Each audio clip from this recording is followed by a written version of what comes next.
Hello UPSC aspirants, my name is Shambhavi. Hope you all are doing well. तो हम लोग chapter number 5 that is for the history class 6 NCERT जिसका नाम है kingdoms Kings and an early Republic. आज इस chapter के हम लोग यहाँ पर एक्सरसाइजेस सॉल्व करेंगे और जितनी भी एक्सरसाइजेस हैं हम लोग आज उनको यहाँ पर डिटेल में पढ़ेंगे, जिससे कि हमारा पूरा चैप्टर का एक तो रिवीजन भी हो जाएगा, ऊपर से आपको फॉर्मेट ऑफ क्वेश्चंस और क्वेश्चन को सॉल्व करने का कुछ आइडिया भी मिलेगा। ठीक है, सो राइट हियर तो हम लोग स्टार्ट करेंगे यहाँ पर एक्सरसाइजेस से। सो फर्स्ट एक्सरसाइज यहाँ पर जो है वो है वेदर ट्रू और फॉल्स। अब हम लोग को इसमें सेंटेंसेस जो मेंशन अप हैं उनको बताना है कि सेंटेंसेस ट्रू हैं कि फॉल्स है। अच्छा, एक और चीज़ है यहाँ पे कि बिफोर मूविंग फॉरवर्ड मैं रिक्वेस्ट करना चाहूँगी कि आप इस वीडियो को यहीं पर पॉज करें और इन क्वेश्चंस को अपने आप सॉल्व कर कर देखें, जिससे कि आपको एक अंदाज़ा मिलेगा कि अभी आपको और कितना पढ़ना है इसमें और क्या क्या टॉपिक्स आपको क्लियर हैं, क्या टॉपिक्स नहीं क्लियर हैं। तो ये सारी चीज़ें आपको एक अच्छा आपके ऊपर मतलब एक आइडिया मिलेगा कंप्लीट। ठीक है, तो आई रिक्वेस्ट यू आप इस वीडियो को यहीं पॉज करें, इन क्वेश्चंस को अपने आप सॉल्व करें, सिर्फ इन क्वेश्चंस को नहीं, यहाँ पर नीचे भी क्वेश्चंस वगैरह मेंशन अप हो रखे हैं। ठीक है, इनको भी अपने आप सॉल्व करिए। वापस आप वीडियो को स्टार्ट करके फिर अपने आंसर्स को मैच करिए और ये ध्यान दीजिए कि आप कहाँ मिस्टेक्स कर रहे हो। ठीक है, मैं हर एक आंसर्स के साथ उसका रीज़न भी यहाँ पर एक्सप्लेन करती हुई चलूँगी। ठीक है, ग्रेट। सो फर्स्ट क्वेश्चन है हमारा स्ट्रेट वेदर ट्रू और फॉल्स। ठीक है, पहला सेंटेंस है rajas who let the Ashvamedha horse pass through their lands were invited to the sacrifice. अच्छा, हम लोगों ने दो चीज़ें पढ़ी थी, इसमें दो तरीके से होता था कि जो हॉर्स होता था, हॉर्स अगर मतलब जो भी राजा है सबसे पहले उस राजा अपने हॉर्स को फ्रीली छोड़ देता था, तो हॉर्स मतलब घूमता रहता था, इधर उधर जाता रहता था। तो वो हॉर्स अगर किसी दूसरे राजा के किंगडम पे पहुंचता था और उस राजा ने उस हॉर्स को अगर वहां पर रोक दिया तो क्या होता था, जिस राजा का हॉर्स होता था और जिस राजा ने रोका होता था उस हॉर्स को, उन दोनों राजा के बीच में लड़ाई होती, दोनों राजा के बीच में फाइट होती थी। ठीक है, और अगर राजा ने उस हॉर्स को पास ऑन होने दिया होता था, मतलब उसको नहीं रोकते थे, तो क्या होता था, सबसे पहले ये कहा जाता था कि जिस राजा का हॉर्स है वो ज़्यादा पावरफुल है उस राजा से जिस राजा के किंगडम से हॉर्स पास हुआ है, सबसे पहले ये कहा जाता था। और दूसरा, जिस राजा के किंगडम से वो हॉर्स पास हुआ होता था उस राजा के किंगडम से वहाँ पर वो राजा जब भी सैक्रिफाइसेस करता था तो जितने भी और अदर किंगडम्स के राजा होते थे जिन्होंने हॉर्स को पास ऑन होने दिया होता था उनको इनवाइट करते थे। तो यही सेम चीज सेंटेंस में मेंशन है that rajas who let the Ashvamedha horse pass through their lands were invited to the sacrifice. ये बिल्कुल ट्रू स्टेटमेंट है कि जो राजास ये जो हॉर्स थे उसको अपने उन लैंड से पास ऑन होने दिया करते थे, उनको राजा इन्वाइट करता था सैक्रिफाइस पे।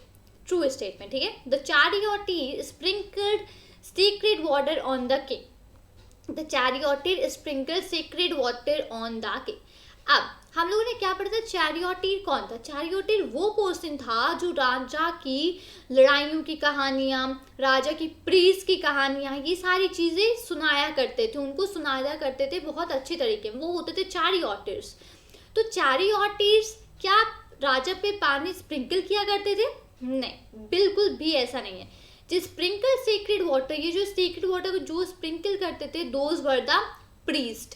प्रीस्ट पूरे सैक्रिफाइस को परफॉर्म करवाते थे और प्रीस्ट ही राजा के ऊपर, ये सबसे मतलब एक इम्पॉर्टेंट होता था कि राजा के ऊपर वही पानी को स्प्रिंकल करते थे। ठीक है, तो ये स्टेटमेंट होती है यहाँ पर फॉल्स, क्योंकि ये चैरियोटीर की जगह स्टेटमेंट होना चाहिए था प्रीस्ट। ठीक है, next, archaeologist have found place in the settlements of the janapadas. अब थर्ड स्टेटमेंट है कि जो आर्कियोलॉजिस्ट हैं उनको जगह मिली है in the settlements of the janapadas. Janapadas के सेटलमेंट्स में they have found the places, they have found the palaces.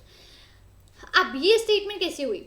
अब जो आर्कियोलॉजिस्ट है उनको क्या मिला, उन्होंने ये देखा था कि वहाँ पे जो मतलब आर्कियोलॉजिस्ट को ये मिला था कि जनपदास में लोग हट्स में रहते थे, लोग कैटल्स रखते थे, लोग दूसरे एनिमल्स को रखते थे, जो बहुत सारे सेटलमेंट्स में मिला था जनपदास के। बट आर्कियोलॉजिस्ट को वहाँ कहीं कोई पैलेस या ऐसा कुछ तो मिला नहीं था, right? Archaeologist have found palaces in the settlements of the janapadas? No, archaeologist, what the archaeologist found, उनको ये मिला था कि वहाँ पे हट्स थी जिसमें लोग रहते थे, कैटल्स मिली थी और बहुत सारे एनिमल्स वगैरह मिले थे जो लोग अपने घर पर रखते थे। सो ये स्टेटमेंट भी यहाँ पर होती है फॉल्स। ठीक है, next, pots to store grain were made out of painted grey ware. अब जो पॉट्स होते थे जो ग्रेन्स को स्टोर करने के काम आते थे वो पेंटेड ग्रे वेयर के बने होते थे। नहीं, ऐसा बिल्कुल भी नहीं था। पेंटेड ग्रे वेयर के जो बने हुए होते थे, जो चीज़ें बनी थी वो होती थी प्लेट्स और बोल्स बने होते थे। ठीक है, प्लेट्स और बाउल्स बने होते थे जो कि कॉमन वेसल्स होते थे। वो कब यूज़ होते थे, जब कोई स्पेशल ओकेशन होता था या जब कोई बहुत इंपॉर्टेंट पर्सन आता था, तब ये सारी चीज़ें वहाँ पर यूज़ हुआ करती थी। ठीक है, तो प्लेट्स एंड बोल्स जो होते थे वो बने होते थे प्रिंटेड ग्रेवेयर के। ठीक है, जो कि स्पेशल ओकेजन्स पे यूज़ होती थी, जैसे मैंने आपको बताया। तो यहाँ पर भी ये स्टेटमेंट होती है फॉल्स। ठीक, many cities in mahajanapadas were fortified. अब महाजनपदास में बहुत सारी सिटीज़ जो थी वो थी फोर्टिफाइड। फोर्टिफाइड का मतलब क्या होता है? फोर्टिफाइड का मतलब था कि उन सिटीज़ के चारों तरफ पे बहुत लंबी लंबी बहुत बड़ी बड़ी दीवारें बनी होती थी, जो ब्रिक्स, स्टोन्स, इन सब चीज़ों से वो मतलब वॉल्स बनी हुई होती थी। तो महाजनपदास में बहुत सारी ऐसी सिटीज़ थी जो कि फोर्टिफाइड थी। ये बिल्कुल ट्रू स्टेटमेंट है। ठीक है, this is the true statement. तो बिल्कुल वहाँ पे होती थी महाजनपदास, मेनी सिटीज महाजनपदास वर फोर्टिफाइड। ठीक है, नेक्स्ट, तो यहाँ पे ये ट्रू एंड फॉल्स, तो उम्मीद करती हूँ आपको ये यहाँ पे समझ में आया होगा और आपने आंसर्स भी अपने आप से सब सही मार्क करे होंगे। अब एक बार पहले यहाँ पे हम लोग सम इम्पॉर्टेंट डेट्स को पढ़ लेते हैं, फिर आगे हम लोग पढ़ते हैं नेक्स्ट की तरफ। ठीक है, so new kinds of rajas, नए तरीके के राजास कब से बनने स्टार्ट हुए? अबाउट 3000 ईयर्स पहले से। ठीक है, mahajanapadas about 2500 years ago, mahajanapadas हुए अबाउट 2500 साल पहले। Alexander's invasion, composition of the Digha Nikaya, ये कब हुई? अबाउट 2300 ईयर्स पहले। एंड ऑफ द गनाज और संघास अबाउट 1500 ईयर्स पहले। ठीक है, गनाज और संघास का एंड हुआ तो वहां से किसका ओरिजिनेशन हुआ था? गुप्ता रूलर्स का। ठीक है, हम लोगों ने पढ़ा था इसको, तो ग्रेट। अब वो हुआ था अराउंड 1500 ईयर्स पहले, एंड ऑफ गनाज एंड संघास। वंडरफुल। तो ये यहाँ पे जितनी भी इंपॉर्टेंट डेट्स थी सारी की सारी हम लोगों ने यहाँ पे मेंशन अप कर दी है। अब नेक्स्ट क्वेश्चन आता है, fill in the chart given below with the terms hunter, gatherers, farmers, traders, craftsperson and herders. Those who paid tax, the Raja of the Mahajanapada. तो बहुत सारे लोग थे जो कि टैक्सेस वगैरह पे करते थे, राइट? तो the Raja of the Mahajanapada को, तो इसको चार्ट को यहाँ पर, इस चार्ट को यहाँ पर फिलअप करिए जो कि यहाँ पर मेंशन अप हो रखा है।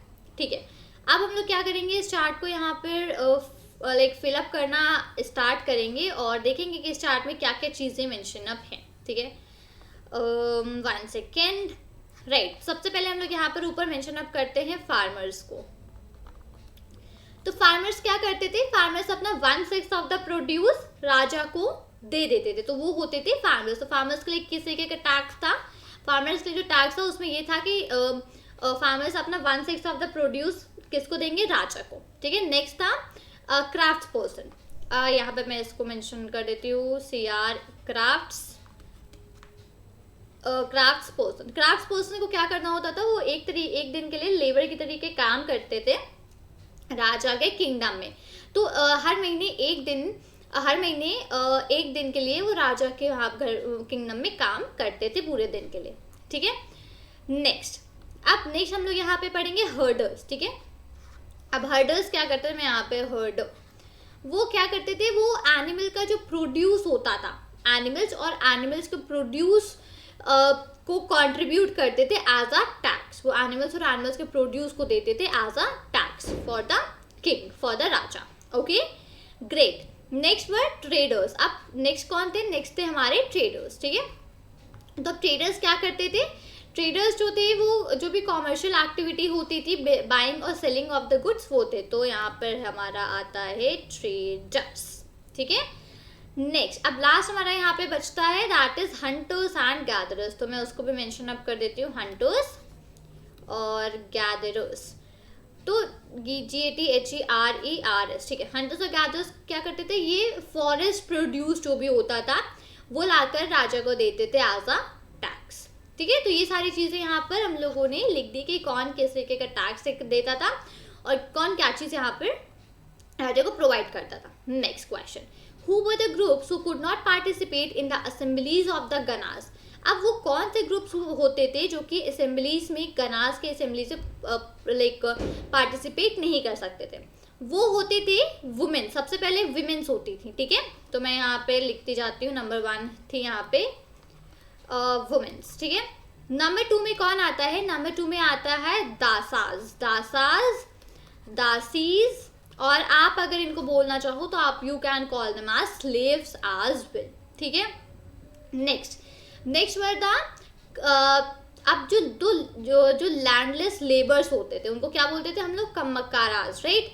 तो लैंडलेस लेबर्स जो होते थे, इधर goes the landless labourers, LABOURER, जो लैंडलेस लेबरर्स होते थे वो भी यहाँ पर असेंबलीज ऑफ द गना से पार्टिसिपेट नहीं कर सकते थे। तो ये 3 पर्सन्स होते थे जो कि यहाँ पर असेंबलीज ऑफ द गना से पार्टिसिपेट नहीं कर सकते थे। विमेन्स, दासास मतलब कि दासा दासी जो भी मतलब कि स्लेव्स, और लैंडलेस लेबरर्स, ठीक है। Next, why did the Raja of mahajanapadas build forts. अब जो राजास ऑफ महाजनपदास थे वो लोग फोर्ट्स क्यों बनाते थे? मैंने अभी आपको ट्रू एंड फॉल्स में इसको एक्सप्लेन किया। देखिए, जो राजास थे महाजनपदास के, वो फोर्ट्स क्यों नहीं बनाते थे? रीज़न, बहुत सारे रीजन है। जैसे कि उनको ये होता था कि जो भी उनके the rajas of the mahajanapadas जो थे वो फोर्ट्स को बिल्ड करते थे, किस लिए? To defend the capital city. Okay, उनकी जो कैपिटल सिटी होती थी वो कोई भी दूसरा राजा उस पर अटैक ना कर पाए, इसलिए वो फोर्ट्स को बिल्ड करते थे। कुछ लोग इसलिए बिल्ड करते थे कि वो ये दिखा पाए कि वो कितने रिच हैं, कितने अमीर हैं और कितने पावरफुल हैं, ठीक है। वो बहुत लंबी लंबी, बहुत पावरफुल, बहुत बड़ी बड़ी दीवारों को बिल्ड करके ये शो करना चाहते थे कि हम कितने रिच और कितने पावरफुल हैं, ठीक है। तो ये सारी चीज़ें, और ये होता था, और उन्होंने ये भी कहा था कि जो फोर्ट्स बनाते थे उसके अंदर जो भी पर्सन्स रहते थे, फिर वो किंग्स उनको आसानी से हैंडल कर सकते थे, आसानी से उनको डील करते थे। तो ये भी एक रीज़न हो सकता है यहाँ पे कि why did the rajas of mahajanapadas build forts. Forts मतलब वही फोर्टिफाइड, मतलब कि लंबी लंबी और बहुत बड़ी बड़ी दीवारों को बिल्ड करना, जो कि ब्रेक सैंड और इन सारी चीज़ों से बनी होती थी। टू मतलब कि रीज़न था अटैक कोई दूसरा राजा ना कर पाए, या वो अपने आप को ये शो कर सके कि हम कितने अमीर हैं, कितने पावरफुल हैं, ये सारी चीज़ें हुआ करती थी, ठीक है। In what ways are present day elections different from the ways in which rulers were chosen in Janapadas. अब आज के जो इलेक्शंस होते हैं वो किस तरीके से डिफरेंट होते थे, जो कि जनपदास के जो रूलर्स होते थे उनको जब चूज करा जाता था उसमें कैसे डिफरेंस होता था, ठीक है। अच्छा, जनपदास में जो होते थे मेन जो थे वो राजास बनते थे, ठीक है। वो किस तरीके से बनते थे? वो वही हॉर्स के सैक्रिफाइस करने से, जो ये होता था कि जो जितना ज़्यादा सैक्रिफाइस करेगा, जो भी मीन्स सैक्रिफाइस करते थे वो मीन्स राजा बनते थे, ठीक है।